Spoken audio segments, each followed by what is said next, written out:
Tepatnya sampai kepada kita umatnya yang terus senantiasa istiqomah di dalam belajar, memahami, mengamalkan sunnah-sunnah Nabi Sallallahu Alaihi Wasallam, sehingga di yaumil akhir nanti Nabi akan bisa langsung mengenal wajah-wajah kita, disebabkan wajah-wajah kita yang senantiasa rajin bersolat kepada Nabi Sallallahu Alaihi Wasallam, wajah-wajah kita senantiasa melaksanakan wudhu sunnahnya, sehingga dikatakan wajah-wajah kita bersinar seperti matahari, ya, akan datang langsung dikalikan Nabi Sallallahu Alaihi Wasallam di akhir nanti.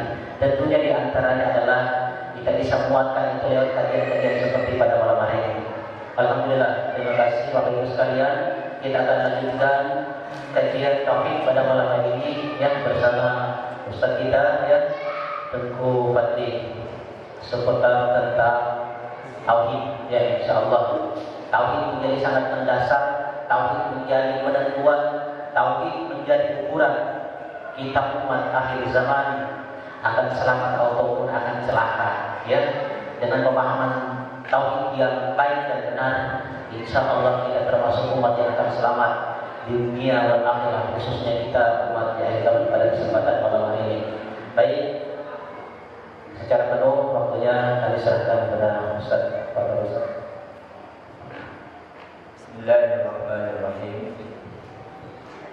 Ila hadratin Nabiyil Mustafa Rasulullah sallallahu alaihi wasallam wa ila Syekh Muhammad Nawawi Imam Syafi'i wa ila alamat Syekh Ali wa ila alamat Syekh Ahmad Nahrawi wa ila Syekh Muhammad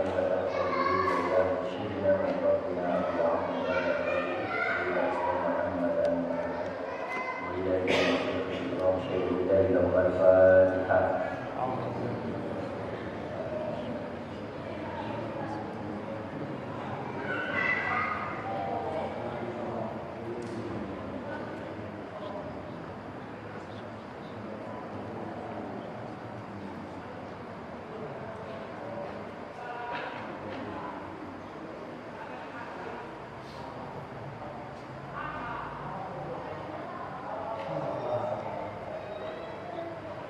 Bismillahirrahmanirrahim.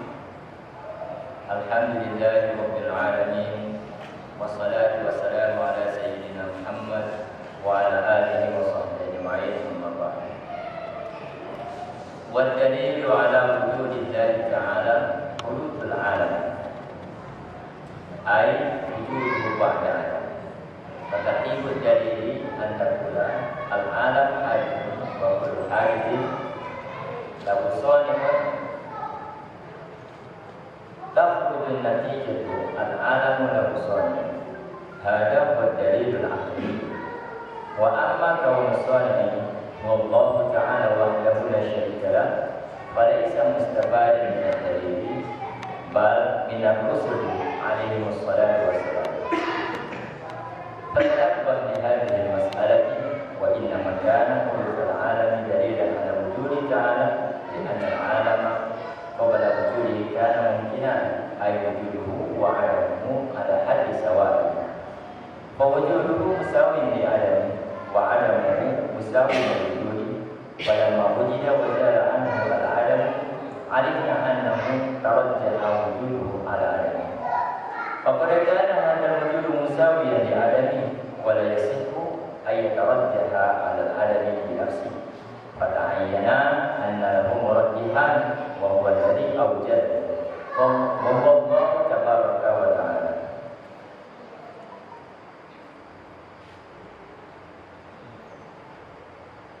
والدليل على وجود الله تعالى, bukti atas keberadaan Allah Subhanahu wa taala. Jadi sebelumnya kita telah membahas sifat pertama yang wajib ada pada Allah Ta'ala. Jadi sifat pertama yang wajib ada pada Allah Ta'ala adalah sifat wujud. Wujud artinya ada. Maka Allah Ta'ala itu bersifat dengan ada. Dan adanya Allah Subhanahu wa Ta'ala seperti yang telah kita ketahui, adanya Allah Ta'ala itu adalah ada yang wajib. Di mana mengatakan ada yang wajib ini berbeda dengan ada yang menjadi sifat bagi selain Allah Ta'ala. seperti ada yang menjadi sifat bagi diri kita. Jadi kita manusia ini pun bersifat dengan ada, tetapi ada yang ada pada kita itu berbeda dengan ada yang menjadi sifat bagi Allah Ta'ala. Ada yang menjadi sifat bagi Allah Ta'ala adalah yang wajib, sementara ada yang menjadi sifat kita adalah ada yang sifatnya jaiz atau hukumnya jaiz, boleh ada. Jadi kalau Allah itu wajib adanya, kalau kita boleh ada, boleh adanya. Boleh ada, boleh juga tidak ada. Kalau Allah itu wajib ada. Kemudian Allah Ta'ala dengan sifat wajib, dengan sifat wujudnya, dengan sifat adanya, itu layak qabilul intifa'ah. Allah Ta'ala tidak menerima ketiadaan, berbeda dengan wujud yang kita miliki. Nah, kita bersifat ada, tetapi ada yang kita miliki ini dapat menerima ketiadaan. Sehingga satu waktu manusia itu ketika dia mati, maka dia akan menjadi tiada. Maka ada yang ada pada kita ini berbeda dengan ada yang ada pada Allah Ta'ala. Ada yang menjadi sifat Allah Ta'ala ini tidak menerima ketiadaan. Dan ada yang menjadi sifat Allah Ta'ala juga tidak bisa terlepas dari zat Allah Subhanahu wa Ta'ala. Kemudian juga sudah diterangkan bahwa ada yang menjadi sifat bagi Allah Ta'ala, ada tersebut itu tidak bergantung kepada maddah, ada itu tidak dari satu maddah, dan juga tidak menggunakan wasithah. Jadi adanya Allah Ta'ala itu tidak ada bahan dasarnya, berbeda dengan adanya kita. Adanya kita ini dengan memiliki dasar. Dasarnya apa? Dasarnya adalah setetes air mani. Lalu dari air mani itu berubah menjadi segumpal darah, dari segumpal darah itu berubah menjadi segumpal daging hingga seterusnya. Berbeda dengan wujud Allah Ta'ala. Adanya Allah Ta'ala ini tidak memiliki asal. Nah, artinya tidak bisa kita katakan Allah Subhanahu wa Ta'ala itu awalnya setetes air mani, berubah menjadi darah, berubah menjadi segumpal daging, lalu menjadi Allah Subhanahu wa Ta'ala. Dan adanya Allah Ta'ala itu tidak membutuhkan wasithah, tidak membutuhkan perantara. Berbeda dengan wujud kita. Adanya kita ini membutuhkan kepada perantara. Perantara yaitu dengan adanya ibu dan bapak kita, maka kita menjadi Adam. Dan sementara Nabi Adam sendiri yang tidak memiliki bapak dan ibu, Nabi Adam ini tetap membutuhkan perantara. Perantaranya itulah Allah Subhanahu wa Ta'ala. Karena Allah Subhanahu wa Ta'ala yang mengadakan Nabi Adam. Maka Allah Subhanahu wa Ta'ala itu tidak memiliki maddah, tidak memiliki asal, dan Allah Subhanahu wa Ta'ala itu tidak memiliki perantara. Maka tidak bisa kita katakan Allah itu dari setetes air mani umpamanya, dan tidak bisa kita katakan Allah Subhanahu wa Ta'ala itu memiliki ayah dan ibu sehingga Allah itu menjadi ada, dan tidak bisa kita katakan bahwa Allah Subhanahu wa Ta'ala itu membutuhkan pencipta untuk mengadakan Allah Subhanahu wa Ta'ala. Karena yang seperti demikian adalah ada selain Allah Subhanahu wa Ta'ala, bukan adanya Allah Subhanahu wa Ta'ala. Setelah kita mengakhiri, setelah kita mengetahui dan meyakini bahwa Allah Subhanahu wa Ta'ala itu bersifat ada, maka kita pun harus memiliki dalil. Kita pun harus tahu bukti atas keberadaannya Allah Subhanahu wa Ta'ala. Kenapa kita harus tahu buktinya? Karena terkadang manusia yang sudah meyakini bahwa Allah Subhanahu wa Ta'ala itu ada, apabila dia tidak mengetahui dalilnya, terkadang dia bertemu dengan seseorang yang akan membuat dia ragu, sehingga dia pun ragu kalau Allah Subhanahu wa Ta'ala itu ada. Apabila dia tidak bertemu dengan orang-orang seperti itu, terkadang muncul di dalam hatinya was-was. Was-was yang datang dari setan, di mana setan ini akan membisikkan di dalam hatinya bahwasanya Allah Subhanahu wa Ta'ala itu tidak ada. Maka perlulah orang ini untuk mengetahui dalil, bukti atas wujudnya Allah Subhanahu wa Ta'ala, bukti atas adanya Allah Subhanahu wa Ta'ala, supaya apa? Supaya dia dapat menguatkan keyakinannya, dan dia juga dapat menolak syubhat, yaitu keraguan-keraguan yang datang dari luar atau datang dari dirinya. Maka oleh karena itu pada malam ini kita membahas sedikit tentang bukti keberadaan Allah Subhanahu wa taala. Wa dalilu ala wujudillahi ta'ala, bukti atas keberadaan Allah Subhanahu wa taala yaitu hududul alam, yaitu sifat baharu yang ada pada alam ini. Alam yang dimaksud adalah masiwallahi ta'ala, apapun selain daripada Allah Subhanahu wa taala itu disebut dengan alam. Makanya di dalam Al-Fatihah, alhamdulillahirabbil alamin, segala puji milik Allah. Allah adalah Rabb, Allah adalah Tuhan al-alamin, semesta alam. Alam itu apa? Alam itu adalah masiwallah. Alam itu adalah apapun selain daripada Allah Subhanahu wa taala itu disebut dengan alam. Kenapa disebut dengan alam? Alam ini diambil dari kata dasar alamatul. Alam ini diambil dari kata dasar alamat. Alamat itu secara bahasa artinya tanda. Maka selain Allah Ta'ala ini disebut dengan alam. Kenapa? Karena selain Allah Ta'ala ini adalah tanda. Atas apa? Tanda atas wujudnya Allah Subhanahu wa Ta'ala. Maka Allah ciptakan langit, Allah ciptakan bumi. Apa saja yang ada di dalam langit, apa saja yang ada di dalam bumi, itu semuanya sebenarnya adalah tanda atas keberadaan Allah Subhanahu wa taala. Tetapi bagaimana alam ini bisa menjadi tanda atas keberadaan Allah Subhanahu wa taala? Adapun alam ini bisa menjadi tanda atau bisa menjadi bukti atas keberadaan Allah Subhanahu wa taala. Hal itu dengan melihat dari sisi sifat hudud, sifat baharu yang ada pada alam tersebut. Sifat baharu artinya apabila kita melihat keadaan daripada alam tersebut, alam itu memiliki keadaan yaitu berubah-ubah.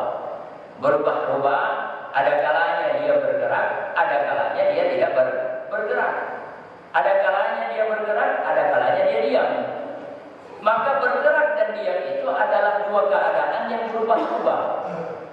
Seseorang yang awalnya diam, kemudian dia bergerak, maka bergerak itu yang terjadi setelah awalnya diam, bergerak itu awalnya tidak ada, kemudian menjadi ada. Seseorang ketika dia bergerak, kemudian dia diam, maka diam yang terjadi pada orang tersebut awalnya tidak ada, kemudian menjadi ada.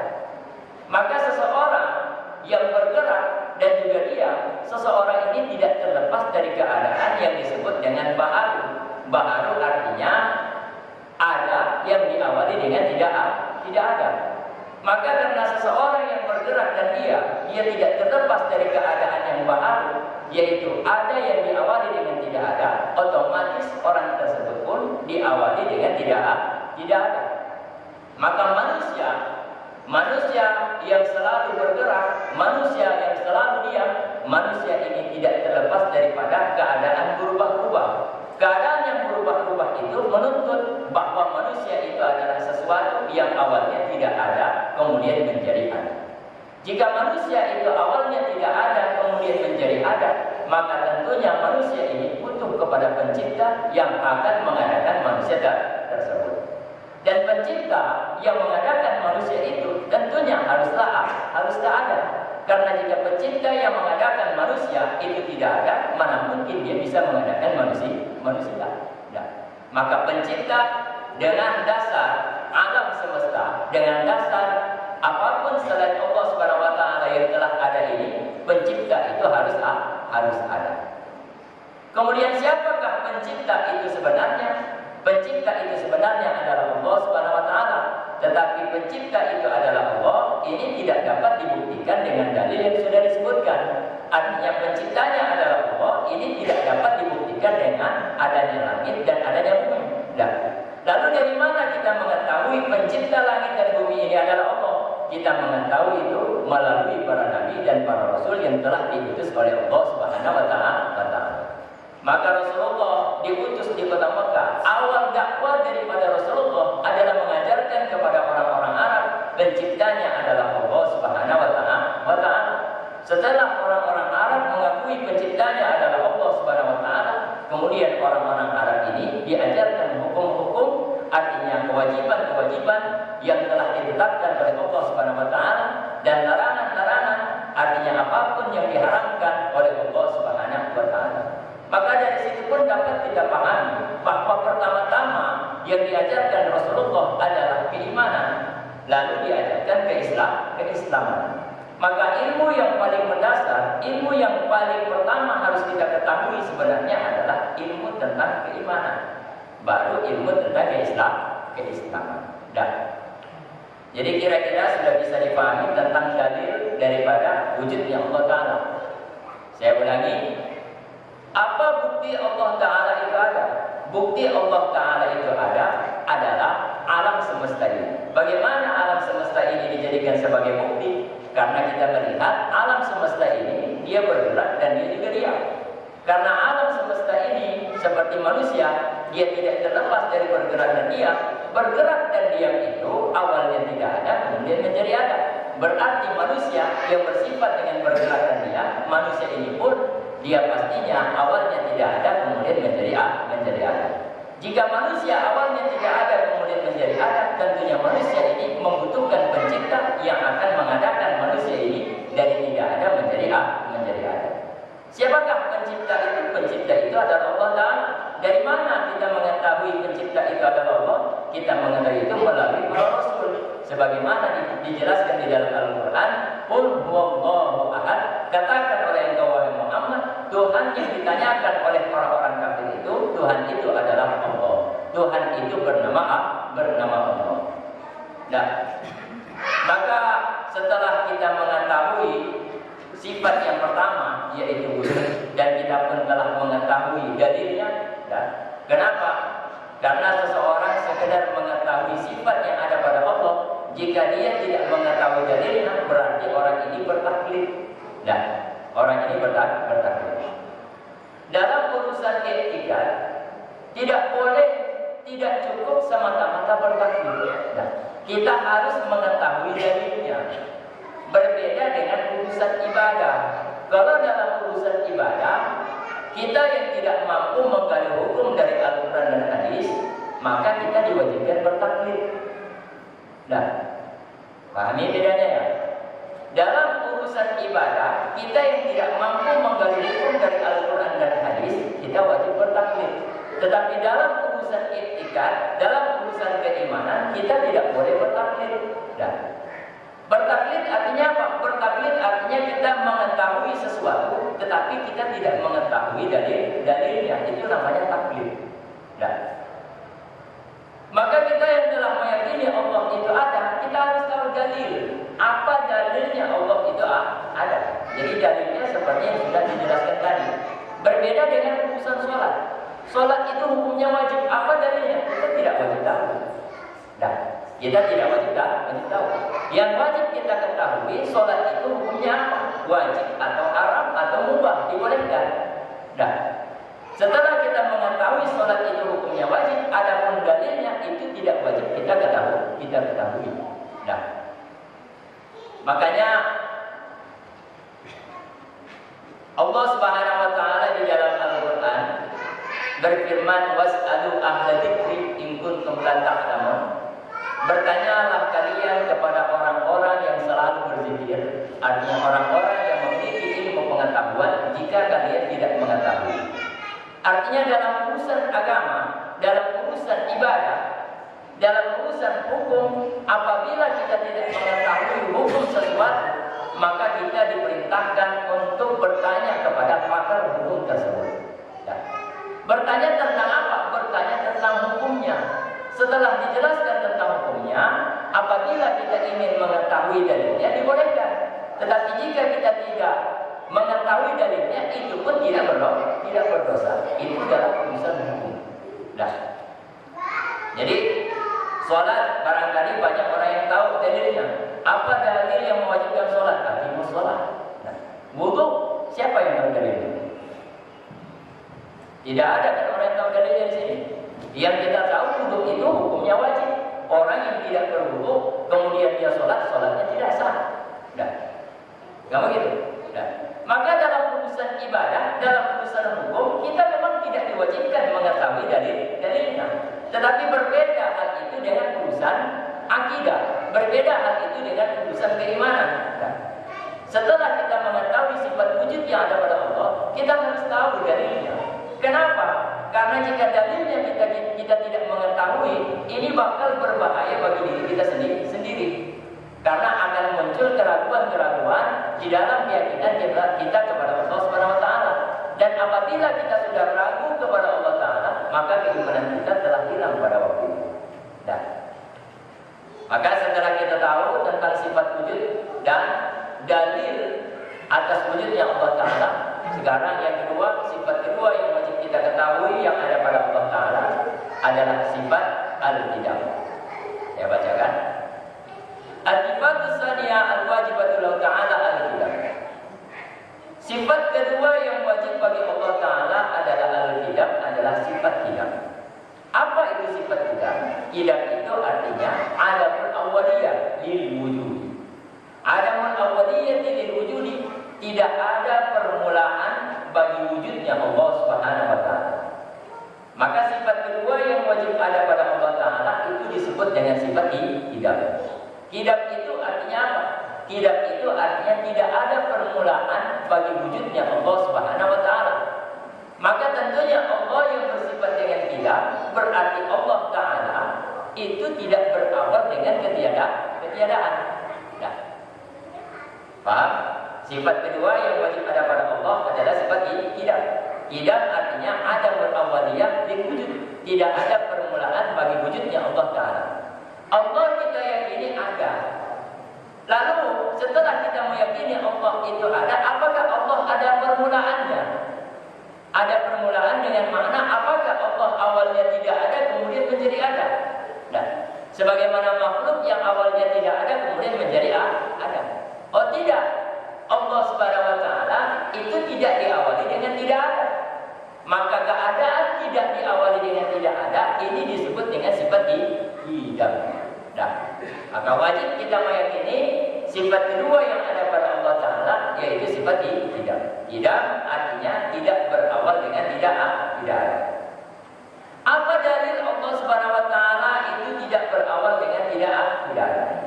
Kita katakan dalilnya, apabila Allah Subhanahu wa taala tidak bersifat qidam, artinya tidak berawal dengan tidak ada.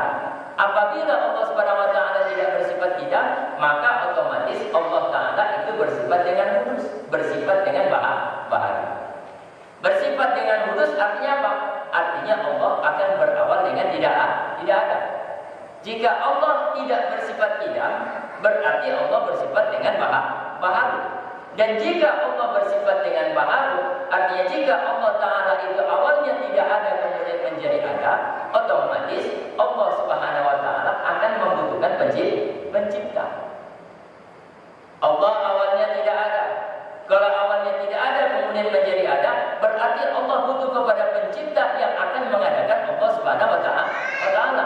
Tetapi mengatakan Allah taala itu butuh kepada pencipta, ini mustahil. Kenapa mustahil? Karena jika Allah butuh kepada pencipta, otomatis pencipta itu pun akan butuh kepada Allah. Kenapa? Karena Allah taala adalah pencipta.